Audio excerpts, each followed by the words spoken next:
కొంచెంలో నమ్మకంగా లేకపోతే, సత్యం అంటే వాక్యం, లేఖనం అన్న వాక్యం. ఆ లేఖనాన్ని మీ వశం దేవుడు చేయరు.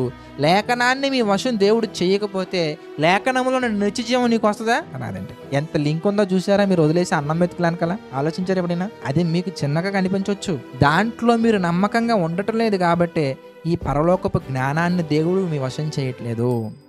అప్పుడు ఆటోమేటిక్గా దేనికి దూరం అయిపోతున్నారు మీరు? ఇంతకీ పరలోకానికి దూరం అయిపోతున్నారు.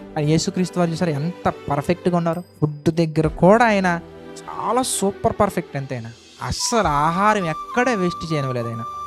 అవసరమైతే ఆకలితో ఉంచేస్తారు ఆయన. గమనించారా మీరు? 2-3 రోజులు ఉపవాసం ఉండిపోతారు అంటారు జనాలు. ఉపవాసం ఉంచుతున్నారు తప్ప ఫుడ్ మాత్రం వేస్ట్ చేయనివ్వట్లేదు. ఎందుకంటే అది తండ్రి కష్టం. ఏ మనిషి కష్టం కాదు అది. మనుషులు కూడా కష్టపడతారేమో. ఎందుకు మనుషులు కష్టపడేది? దేవుడు కష్టపడి చేసిన ఆహారం నోట్లోకి వెళ్ళటం కోసం మనుషులు కష్టపడుతున్నారు అంతే. ఆహారాన్ని సృజించడం కోసం మనుషులు ఎవరు కష్టపడట్లేదండి.